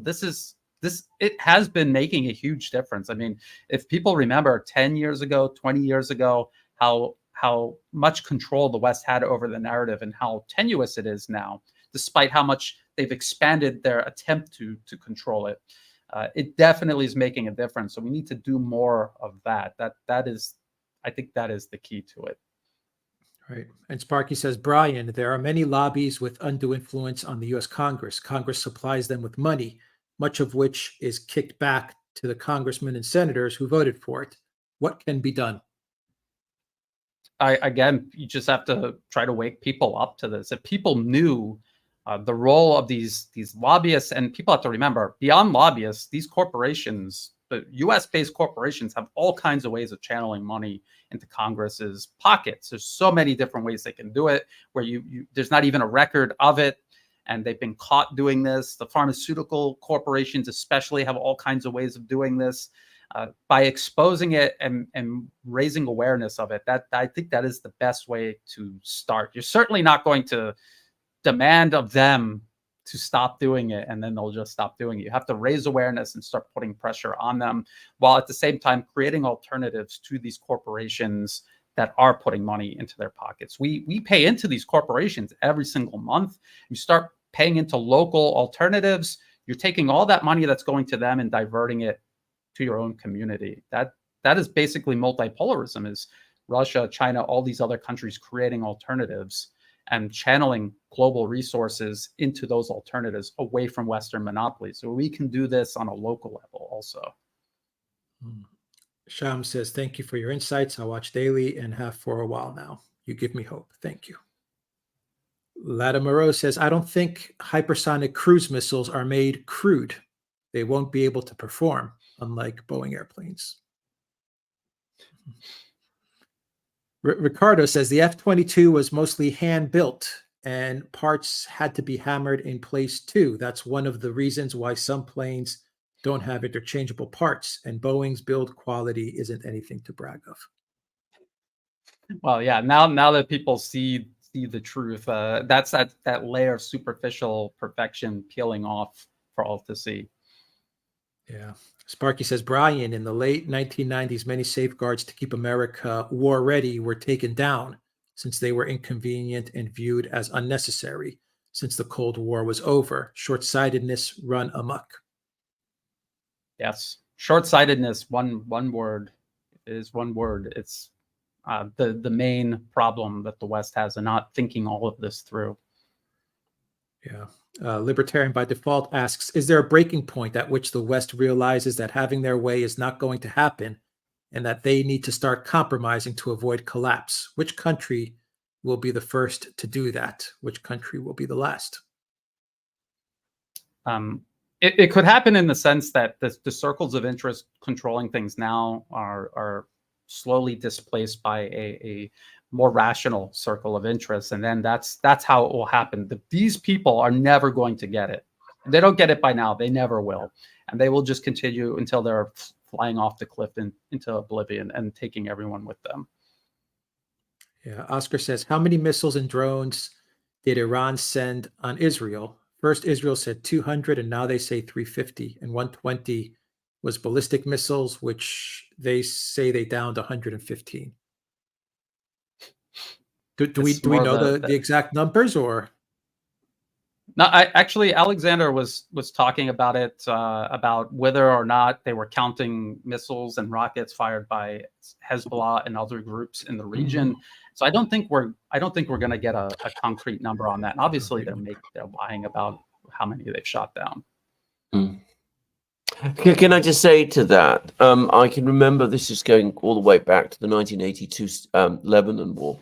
There were all kinds of claims reported at the time about the number of Syrian fighter jets that the Israeli Air Force claimed it had shot down in a single day. Specifically, at one point, it claimed that it had shot down up to 80. And then years and years later, decades later, in fact, it turned out that it wasn't anything like that many.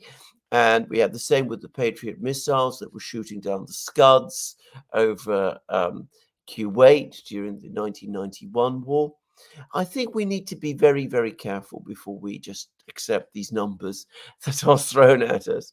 History tells us that, these figures can be subject to very, very radical change. Yeah. Zariel says, mocking the Russians for lack of manufacturing security while Boeing planes are flying apart midair. Talk about projecting typical Western hypocrisy. Very true. Let's see here. From Elena, why don't China take Taiwan now and open up a third front? Wouldn't that help the Palestinian people and simultaneously achieve a long-time Chinese aspiration? Why let the USA restock weapons? I think because they know that they're stocking weapons much faster. They know time is on their side. Ultimately, Taiwan is part of China. The people living there are Chinese, as Angelo Giuliano always points out. He having spent time there and living in China.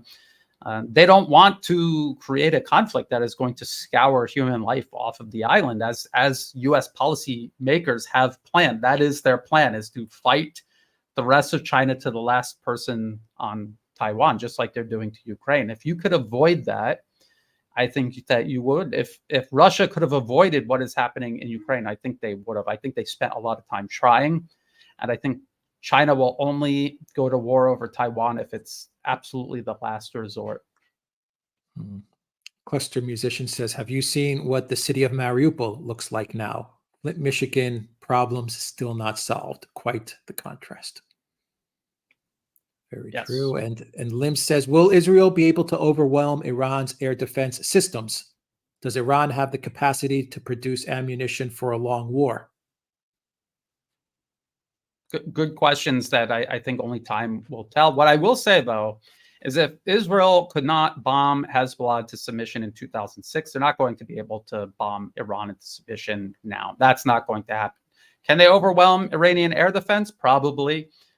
What difference is it actually going to make? Is Israel able to bomb Iran into oblivion? They cannot. Well, with their nuclear weapons. And this is the one thing that I do worry about, because the clock is ticking. They know they're out of time. They are becoming increasingly desperate. Thinking about the French president talking about sending troops to Ukraine. How catastrophic would that be if they actually did that? These are the things that are going through their minds as they get increasingly desperate. The idea of, we have this proxy Israel in the Middle East, they've got nuclear weapons. This is probably the last chance we'll ever get to use them. If a rational administration ever gets into power and starts working with their neighbors instead of bombing them, we'll never get this chance again. So maybe there is some interest in doing that. That is actually my biggest fear. I hope I'm completely wrong about it, but that is something for people to keep in mind. Jerry says, will the CIA color revolution in Georgia succeed? I know you've been following this story on your Telegram, Brian. Yes, and because the U.S. does this everywhere. They did it in Thailand not that long ago. They were passing a bill based completely off the U.S.'s own national security laws preventing foreign interference in the U.S. And they had all these U.S. government-funded fronts come out and protest it violently here in Thailand, and the government ultimately backed down. I don't think it was because of the protests. I think it was because things the U.S. was saying in back channels to the Thai government about what would happen if they went ahead with this. They're doing the exact same thing in Georgia, but the presence of these violent mobs coming out is the biggest illustration of how dangerous this U.S. foreign interference is and how desperately needed these type of laws are to eliminate it from within your borders. Under the UN Charter, you have the right to defend your political independence, and the U.S. is blatantly violating it by funding all of these mobs, coercing governments to either pass or not pass legislation. And again, it's that hypocrisy that people in the comment section have been pointing out, Western hypocrisy, where they're talking about Ukrainian sovereignty, all while trampling Georgia's sovereignty. Yeah.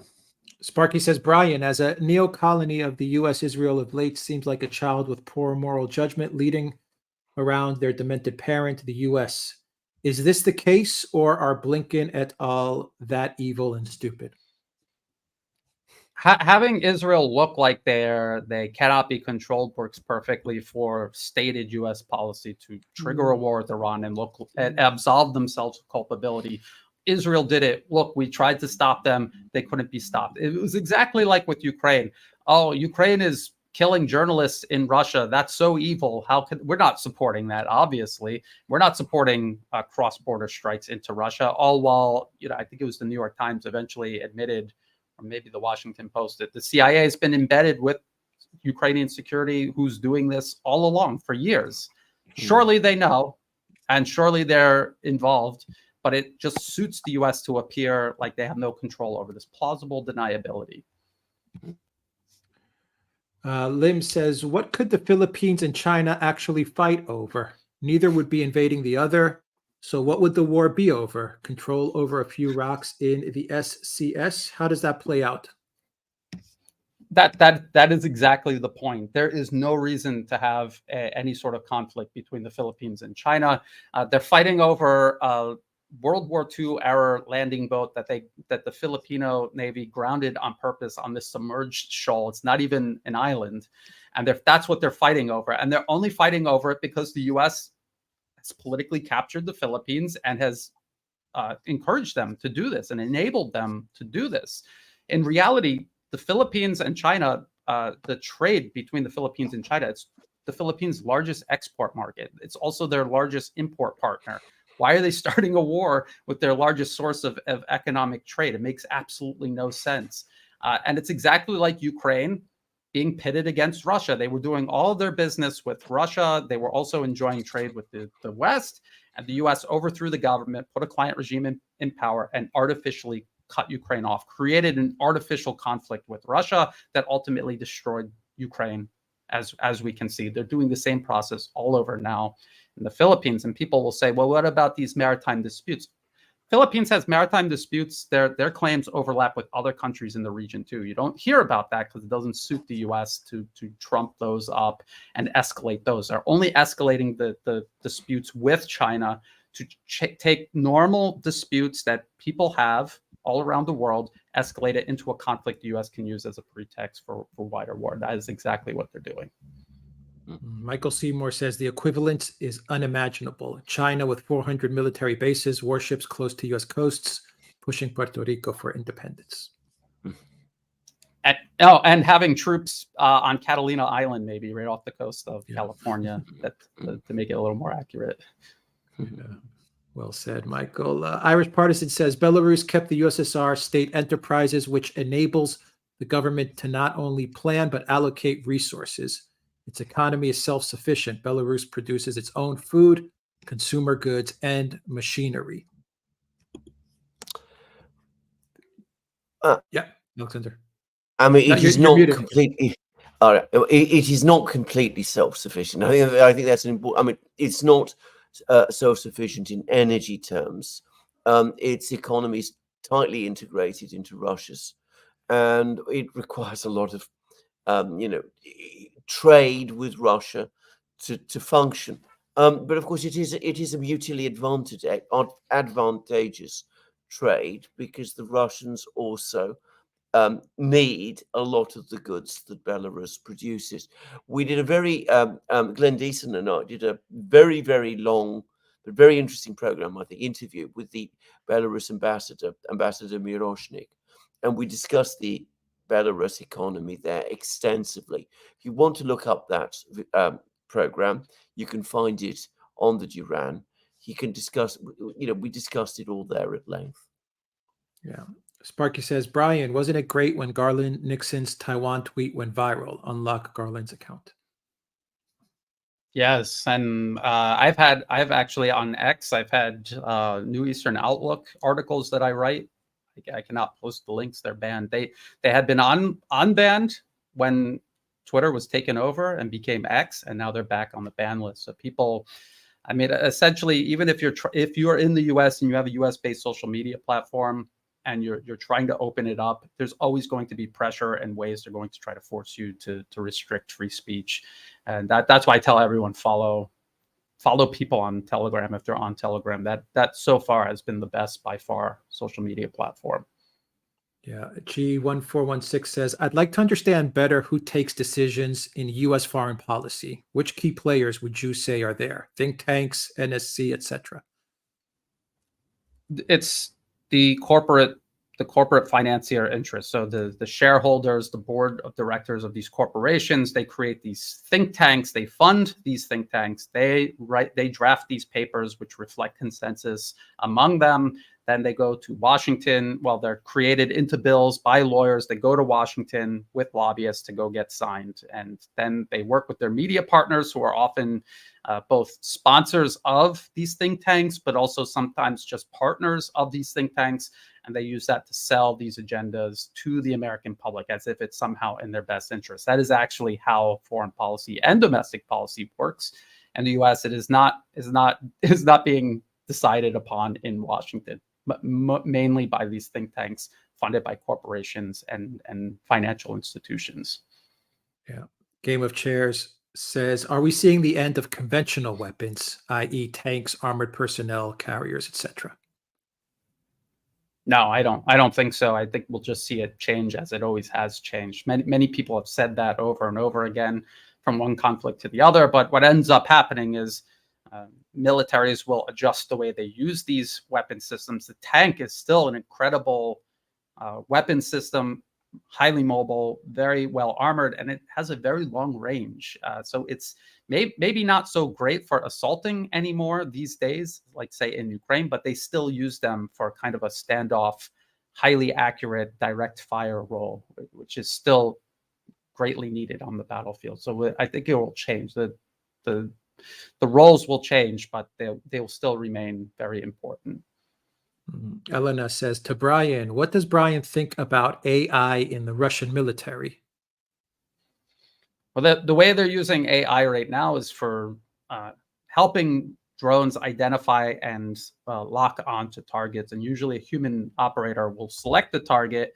And then as the drone goes in, even if the signal is interfered with, it itself can stay locked onto that target using AI and then hit the target, even if the connection has been completely severed with the operator. That's the main way that they're using it. It's not really like Terminator Skynet yet, like some people might imagine, but I guess the people should keep a very close eye on this technology. It's changing very rapidly. Atmos says, thank you, Alex, Alexander, and Brian, for keeping us so well informed. Keep up the great work. And Mateus says, can you please ask Brian Alexander what they think about Iran's strategy? It looks like actually strategy was to map the Israeli, US, and Britain defenses in the region. Now they could destroy those. I don't think that will be possible, because it would involve taking out ships, airfields all across the region, even outside of the region. I think what they were doing was mainly trying to establish some sense of deterrence. You can definitely tell a lot about your enemy's defenses by launching a salvo like this. So they've definitely learned a lot about the capabilities and limits of it. And that's what they'll be using, that information, as they go ahead if this continues to escalate. Briefly, I think Iran's strategy is an overwhelmingly defensive one. I mean, yes. What else can it be? I mean, they can't realistically send an army all the way down to fight Israel. I mean, that isn't remotely possible. They have assets that will help them if they were to find themselves in a war, which would help them in a defensive war. Firstly, Iran itself, a huge country. It is extremely mountainous. It's one of the most mountainous countries in the world. It has a large population, an educated population, a significant industrial base. It produces more motor cars, for example, than Russia does. Just saying. Many people don't realize. So it's got a very large amount of inbuilt resiliency. So it will resist attacks upon itself. At the same time, it has developed a long-range missile capability, which it can use to counter attacks upon it by its adversaries. And at the same time, it's built up regional alliances and larger alliances in the Middle East and, within the BRICS, and will hope that those work diplomatically and economically to sustain it throughout any conflict that it finds itself in. So its purpose will be to outlast an attack. It will not be looking to attack itself. I am sure that all claims about the Iranians having some kind of offensive, aggressive strategy are completely wrong. Sparky says, Brian, it seems like U.S. foreign policy is writing checks its ass can't cash. And Sparky says, Brian, is it possible that Israel having nuclear weapons under their own control is a bluff, or do they really have them? If the U.S. was ever to give any one of their proxies nuclear weapons, I think it would be Israel. Let's hope it's a bluff. I don't think so. Jerry Coogan says, thanks for replying, Brian and the Alexanders. And DF says, what will happen to Armenia if the West does not succeed in flipping Georgia? That's a good question. They've made a real mess there. And again, that was in all the policy papers about how to create all different kinds of fires along Russia's periphery and overextend them. That's what they've been doing. And these countries themselves want to be stable. There are certain groups there that want stability, and so they're fighting for that. And Armenia, I don't know. They've had just such bad luck recently in the form of successful U.S. subversion and interference. Yeah, Rafiq says, how do you see the Israel-Iran conflict playing out? Will Israel attack Iran's mainland? What will be Iran's likely response? Will the U.S. enter directly? Yes, Israel's openly talking about striking Iran itself. They've been talking about this for many years. They've rehearsed it, practiced it, developed the capabilities to do it. And the U.S. all along, as a matter of policy, has always said, we'll get Israel to do our dirty work for us. And if we want a big war, we can use Israel to provoke it. They've always had like this special status across the collective West where they're able to get away with anything and people are able to kind of just brush it off. Even though they started it, but we still have to jump in and support them anyway. And we even see that already happening with Israel striking a consulate in blatant violation of international law, and the U.S. and Europe saying, well, maybe that wasn't such a great idea, but our commitment is still ironclad. Yeah. Brian, some people are asking if you're posting on Rumble. I've had a problem with that. I need to start manually uploading to Rumble. I'm going to try to do that. I actually did try to upload to Rumble, and for some reason it just double posted on YouTube. So maybe I have to go through the settings or something. Okay. And one more for Brian, one more if possible, from John Ski asks, how do countries defend themselves from the U.S.'s color revolutions? You have to build strong institutions. You have to build a strong education system that has a clear pipeline from students to school to, say, your Ministry of Foreign Affairs, and from student to school to media. You have to build up your own strong national independent media, independent of the West and its influence. As a matter of fact, Russia and China have done a lot of this. Create your own social media platforms rather than allowing Silicon Valley to determine how your information space is going to be run. Here in Thailand, they have Facebook, they have X, they have YouTube, and it's all policy is determined in Washington and in California, not here in Thailand. So to protect against this, you create your own strong independent institutions, social media platforms, media, traditional media, education is extremely important. There's still people all around the world sending their kids to the West to go get brainwashed, basically, and then sent back, serving Western interests at the expense of their own country's sovereignty. So it's a combination of things.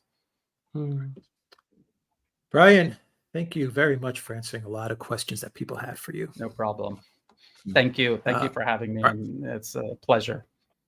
Brian Berletic from the New Atlas. I have all of Brian's information in the description box down below, and I will add it as a pinned comment. Of course, we highly recommend following Brian's work because we watch Brian every day whenever he puts out a video.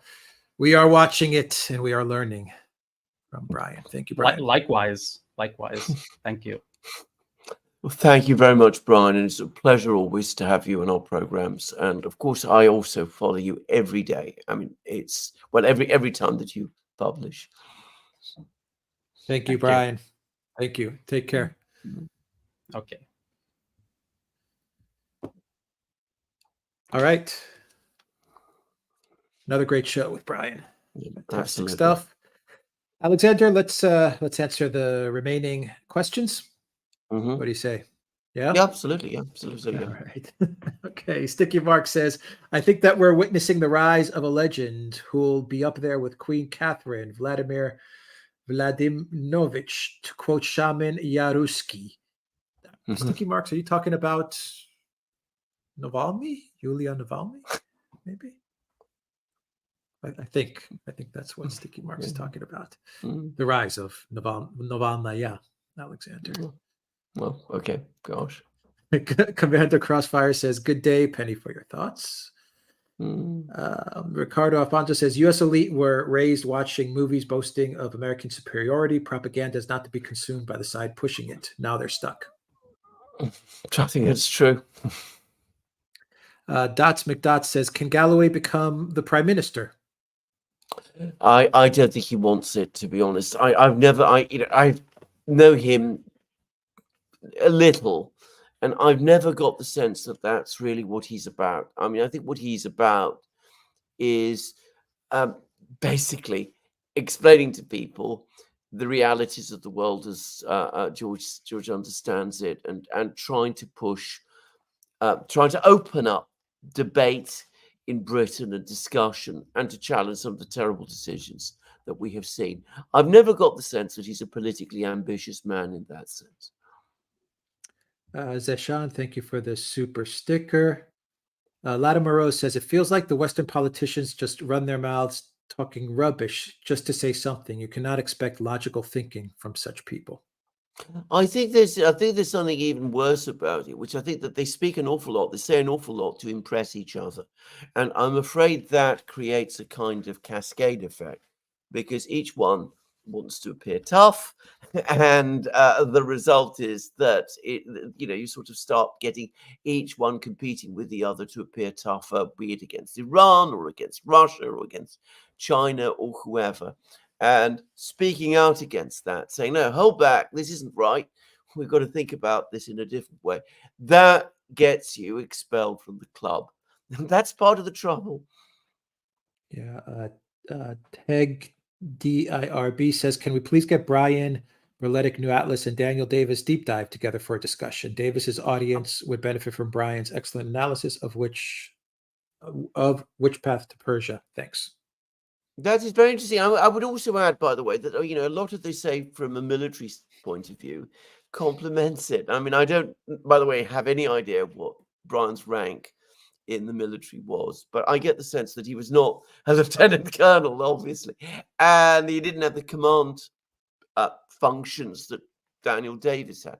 But look at how they both say the same thing about training, for example. That the Ukrainian military is disastrously undertrained. Brian says it from his perspective in the Marines, Daniel Davis from a command perspective in the army, but essentially their analysis is the same. Tsunami Bomb says, with Trump running on a platform, at Jeffrey Brown, with Trump running on a platform of ending wars on day one, sorting out Iran and China, etc., haven't these ships sailed? Does he not have to face reality along with the rest of the West? Well, I think he does, but I think at least it's a good thing that he's talking about ending the wars. How he goes about it is another matter, and whether he will or whether he won't is also another matter. But I think merely floating these possibilities, talking about this as being something that ought to be done, I mean, it's a good thing. I mean, imagine if nobody was saying it, if everybody was in competition in the United States about who would be supplying more for Ukraine, all the presidential candidates. And that would be a very dangerous situation indeed. Elza says, Zakharova said that the collective West countries are no longer colonizers because they don't build anything. They have become pirates. Ursula's famous seize, not freeze is just one example of that. I wrote years and years and years ago an analysis of the Libyan war, the one that was waged against Libya in 2011. And I was very, very angry when I wrote it. And I said, Pirate Raid on Libya. That was the title I gave it. I then thought back, as I often do, and I watered it down. But anyway, that sums up what I think too. Yeah. Nigel says, vote third or independent in May, November for change. Yeah. Yeah. Is that the UK? That's the UK. UK elections. The Parliament? UK elections. No, local elections. Local elections. Okay. Sparky says, Iran was once a choice duty station for American military families. It was and still is quite modern with a young, educated, clever, and large population. Oh, absolutely. As I said, in some respects, it's very modern, as I understand. I've never been there, but I know many people who have, many Westerners who have, and they are impressed by it. I mean, they expect what used to be called a third world country, and they find that it isn't. And parts of Tehran, compare well with affluent parts of Tehran, compare with affluent parts of Paris, for example. I mean, I've heard that kind of description.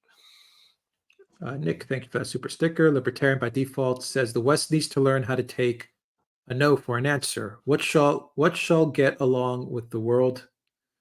We shall get along with the world just fine when that happens, or be left behind otherwise. They can't take a no for an answer amongst themselves. Look at all the trouble Orban is getting into. I mean, he says we shouldn't have Ukraine in NATO, for example. So what do they do? They unleash all their intelligence agencies to investigate him and threaten him in all kinds of ways. These people are never going to take no for an answer. I think what Brian said, that in order for things to change, they have to go away. We have to replace them with new leaders. I think he's absolutely right. This bunch are never going to change. Which is exactly what our bond said the other day. Exactly. Yeah. We need new leaders in Europe. We need new leaders. Yeah, that's what he said. V-Dog, thank you for that super sticker. Commander Crossfire said, I'm really looking forward to Russia and China space program, lunar bases, manned missions to Mars, and more. Maybe put hypersonic tech to good use too.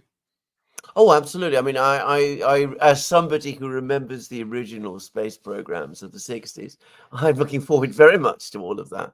I mean, anyway, we'll see what comes. Sparky says, build a better world with bricks. Mm-hmm. Sticky Mark says, any chance of getting Vanessa Beeley on for a chat? She is in Damascus and well informed. God bless you, Vanessa. Yeah. Oh my God, OMG Puppy says, when will they realize that from Zbig to Newland, we wanted to dismantle Ukraine as much as Russia? Their farmland sold to Monsanto, all their young men gone. Well, I think probably they are starting to realize it. I suspect that over time, not very long time, you're going to see a huge swing in opinion in Ukraine. Libertarian by default says the West can't imagine a world in which it isn't evergreen, prosperous, powerful, and self-imposing, in which we're in real spiraling decline. We go all in as if playing with God mode on and can't lose. Oh, absolutely. I think this is completely true. I don't think we have any conception of it. And it's going to be very, very difficult for us to adjust to it when it comes. Hisham MK says, I highly recommend watching at Jadal English interview with Dr. Max Ajol on Israel, assets or liability. Thank you for that.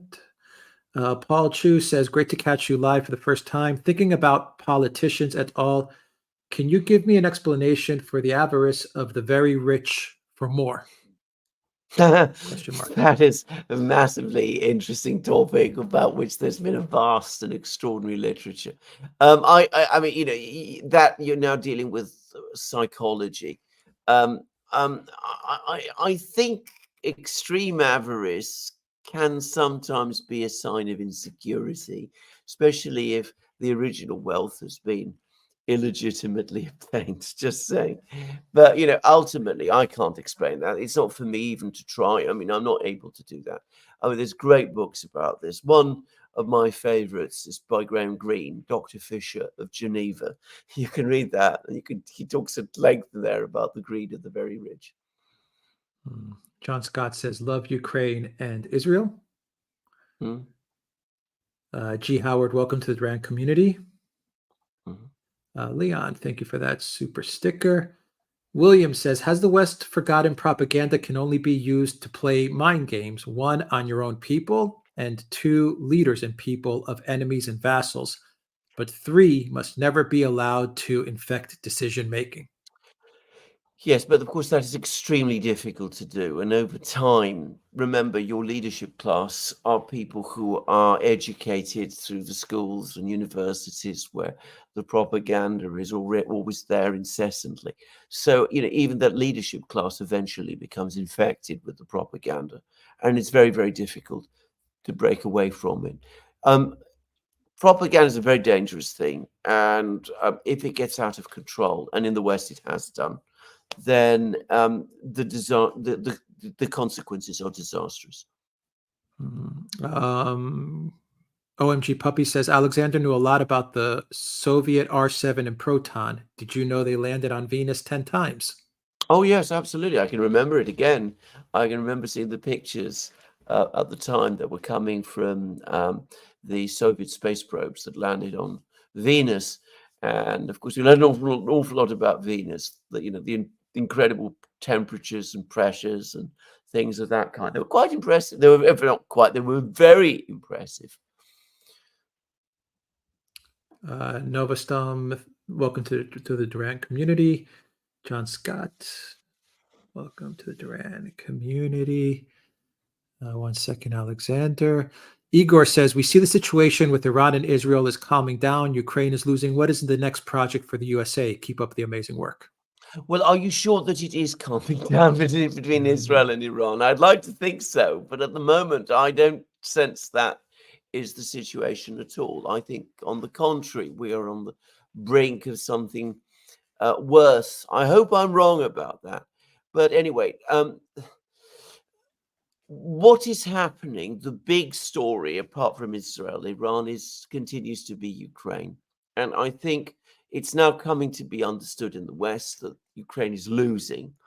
And the question is, how does the West adjust to what is going to be a major geopolitical defeat? I don't think they've worked it out. I think they're starting to understand that. What it leads to in terms of their conduct in the rest of the world, I mean, I simply don't know. Russell Sims says, bearing in mind what a mess the US, EU, Israel have gotten themselves into, we should never underestimate the danger of a wounded or cornered animal. They can be very aggressive and unpredictable. Absolutely. Where am I here? G1416 says, why do we even get readouts, etc., from governments? Why don't leaders just keep all their talks private? Why do they publish strategies and so on? That's a very good question, actually. That is a very, very good question indeed. Well, they do it principally in order to give steers to their domestic media, so that you have situations where, the president of one country meets with the president of the other country, and each of them publishes a readout which is intended to convey to the media and to the public of the country what your president said to the other president. So readouts have to be read with extreme care. And there are all kinds of signals and signals and words that you gradually come to understand in a readout that tell you an awful lot more than some of the content in the readout might suggest. So, for example, if a readout tells you who it was who initiated the meeting, that is an important fact. It shows that one side wants to put the other in a position of inferiority by making it appear that the other side requested the meeting. Death Dealer 1341 says Biden is destroying his own re-election for president in the USA. Are you sure about that? I mean, I'm not sure. I mean, I sometimes wonder whether there is anything this president can do which would sink conclusively, terminally, his prospects of re-election. I mean, the efforts that are still being made to get him across the finishing line and to knock out his opponent are astonishing on a scale I have never seen in American politics. If this had been America in, say, 1984, we would have, I mean, he'd have been down in flames by now. Mateus says John Mersheimer just mentioned the Duran on a show. Oh, that's nice of him. Thank you. Libertarian by default says, where does one apply to found an independent country populated by the Duran community? Alexander as Dumvirit. How hard can it be? Well, I mean, I think we're happy with what we have. Running a country is a challenging thing. Raphael says, what would happen if Putin read General Hugh Grant? How do you know that he hasn't? Monty 105 says, I remember hearing once that the Industrial Revolution was about to take place in India, but that Britain intervened and prevented it from happening. Is this true? I don't know. I don't know enough about that to be able to say. I think from what little I know about Indian history, I would have thought it is unlikely for one very simple reason, that one of the reasons the British were able to establish themselves in India in the 18th century was that India was going through a period of prolonged political crisis as the monarchy, the central monarchy of the Mughal dynasty, began to lose control of more and more of the country.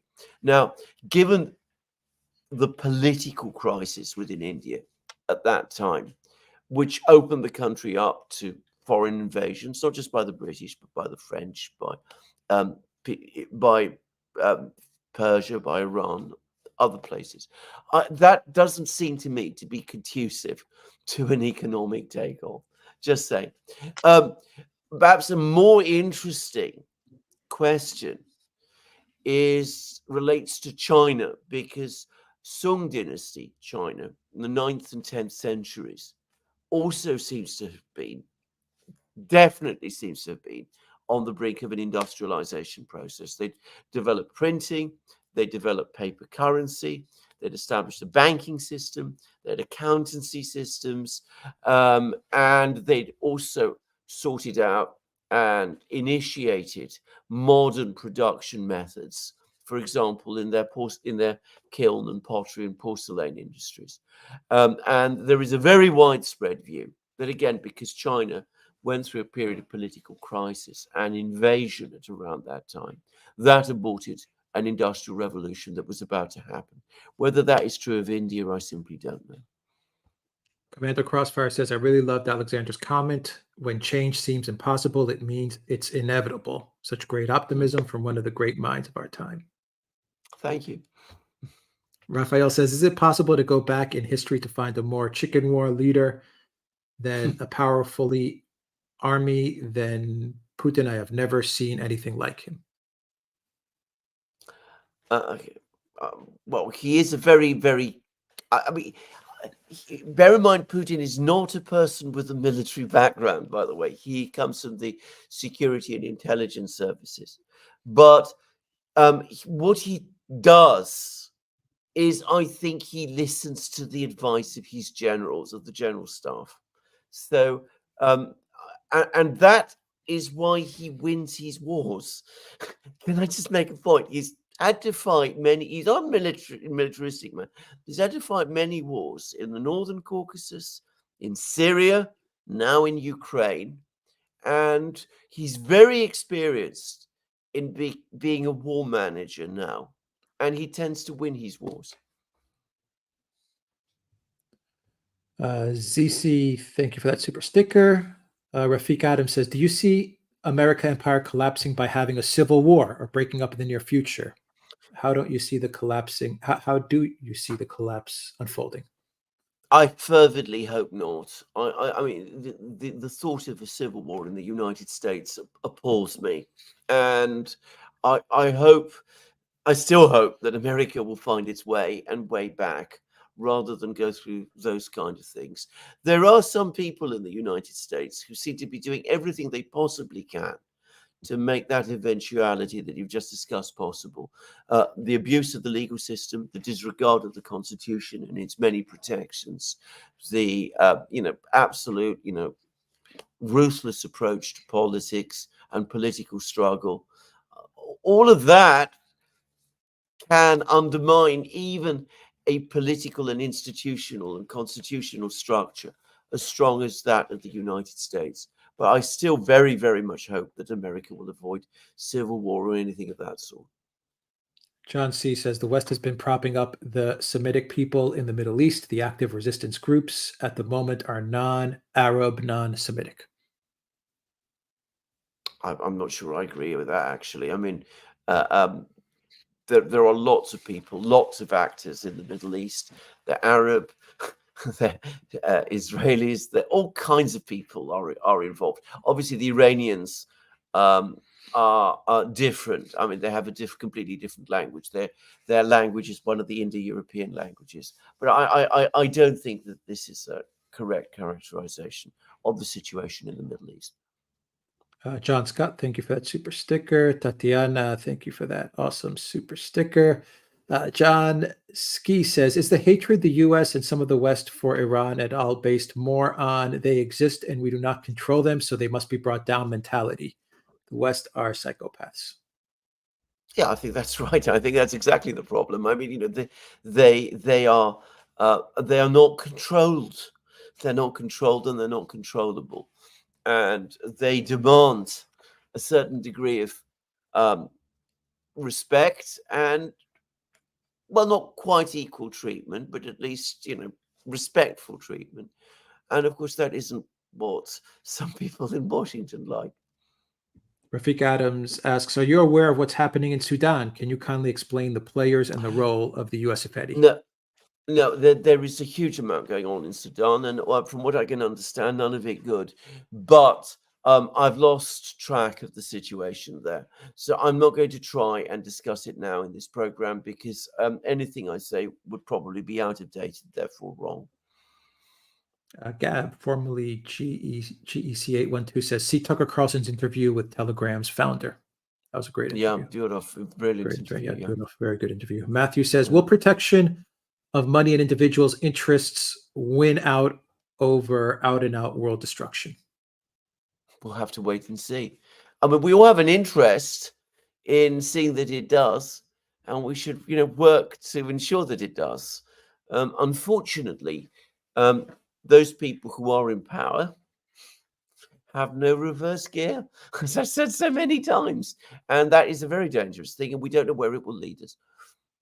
Ricardo Alfonso says, what means of delivery does Israel for its nukes, missiles, or more likely plane-dropped bombs? Why doesn't Israel ever use missiles, but instead rely on air-launched strikes? Well, don't assume anything. I mean, I've been hearing reports that the most likely means with which Israel will attack Iran is through submarine-launched ballistic missiles and cruise missiles. Just saying. Sparky says, fun fact, after the 1979 Iranian Revolution, Iran took over the GM plant and continued to produce the late 1970s Cadillac Seville. It was the only decent U.S. vehicle of the late 1970s. Oh, I didn't know. Very interesting. Christo says, if all goes well and we don't die, will Germany join BRICS? Not for the moment. Can you see Olaf Scholz wanting to join BRICS? Can you see Friedrich Merz, the leader of the CDU, wanting to join BRICS? At the moment, I mean, there are people in Germany within the AfD and, who might perhaps be interested in going in that direction, even Sarah Wagenknecht and all the rest. But I don't really think the German political establishment or political class are at all interested in that or have any understanding of it. Tabernac says, global South alliance is a consequence of proxy wars. Yeah. True. Libertarian by Default says, who is financing the likes of Times Radio to spew out daily Russophobic propaganda, a lie in every breath of every single their expert interviewee? Well, it isn't Times Radio part of the Murdoch, chain of things. I mean, I mean, I don't know. I mean, I don't watch it or listen to it. Igor says, big thanks to the moderators. Absolutely agree with that. Sticky Mark says, Yolanda the Great or Nulandia. Okay. Very good. Quid as Veritas says, could you guys talk to Mersheimer about his book on the Israel lobby? Now seems like a good time for it.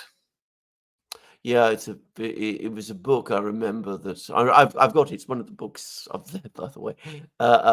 Very, resulted in a lot of criticism of him at the time. One day we will talk about it with him. It's a joint book, by the way. Stephen Walt also was contributed to it. It wasn't just Mearsheimer. It was jointly authored. Christos says, is Zakharova single? I don't know. I have no idea. I think not, actually. But I don't know. Phillips Defreville says, what happened to Swiss neutrality? Well, what did happen to Swiss neutrality?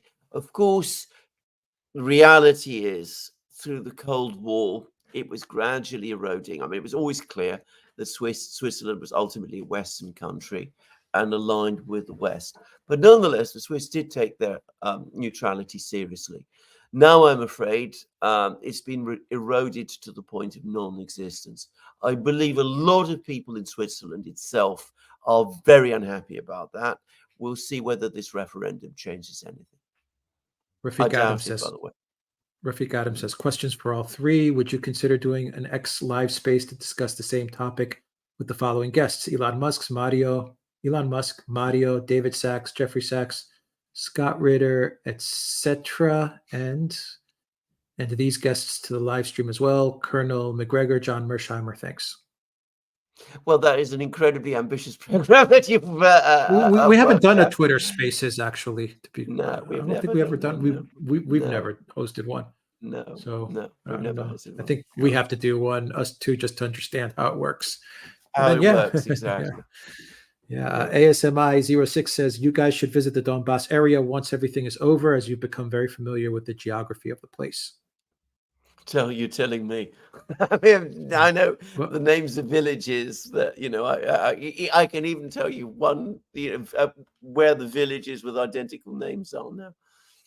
I will very much be interested. I would be very interested in going there, to be honest, when this is all over. It will always, for me, be a sad place because of the terrible war that's happened. Mo Ellie says, is Russia planning to take over Odessa? When and how?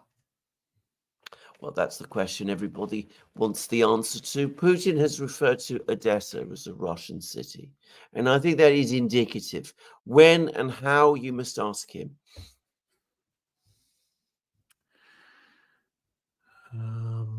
One second, Alexander. We answered that. You answered the R7, Soviet R7 Proton as well. Moon Dragon, why is the Congress enabling all these monies for lost wars? I think it's difficult to understand, actually. I mean, ultimately, it's about money. It always is about money. Johnson himself is, I mean, he's under enormous pressures from all sorts of sources.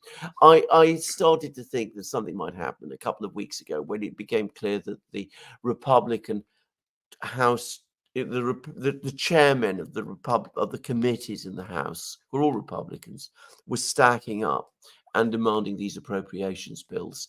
So there's been a huge amount of pressure on them, probably from the MIC. And I suspect they came along and said to Johnson, look, unless you pass these bills, we will vote with the Democrats to override your decision not to put these bills to the House, in which case you will lose your speakership and you'll be out of politics. So he went along with it. And I don't find that surprising, to be frank. Moon Dragon, why is... Oh, no, just answered that. Oh boy. Elena says, has manifestation trend infected the political class pathologically? Manifestation trend. I'm not sure I understand, to be honest. Sounds interesting. Christos says Olympic Games 1980 in Moscow had a huge presentation of rockets and spaceships. Yeah, they did. Of course, we weren't allowed to watch much of them on British television at the time. The Americans, of course, boycotted them. So did a number of other Western countries because of the Soviet intervention in Afghanistan. The British Olympic team mostly went. There's some peeled away. And as I remember very well, the BBC massively reduced its coverage. D-Love3679, thank you for that super chat. Matthew says, what are the odds now of the West putting boots on the ground in Ukraine? I think this was something that was probably very actively thought about and pushed by Macron and others about 2 or 3 weeks ago. I think the excitement and the desire to do it has cooled, because I think that as they see the situation playing out in Ukraine, they're coming to realize that any Western troops that go to Ukraine are likely to get smashed.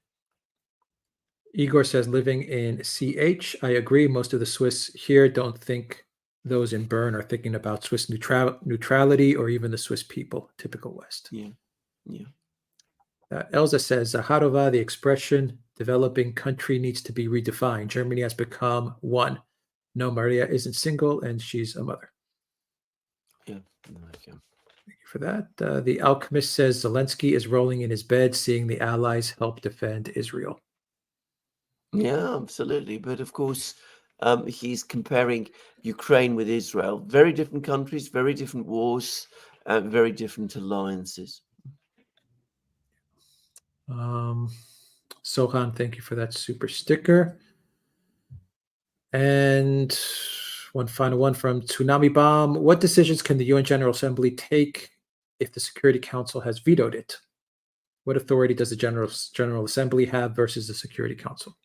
This is a complex question. In some matters, like enforcement resolutions, it can take steps under the Uniting for Peace formula. One thing it cannot do, as I understand it, is vote to make Palestine a member state of the United Nations. If the Security Council doesn't approve that, the General Assembly doesn't have the power to override the Security Council. So it can take many of the steps of the Security Council in terms of Chapter 7 sanctions, that sort of thing. But it cannot completely override the Security Council on all matters. From Odyssey, do you think there is hope? The internet freed humanity, maybe for the first time in thousands of years, freed them from the lie. They now know royalty, presidents, judges, and celebrities went to Epstein Island to be sexed into 1,000 other truths that were hidden. Think it will make a difference.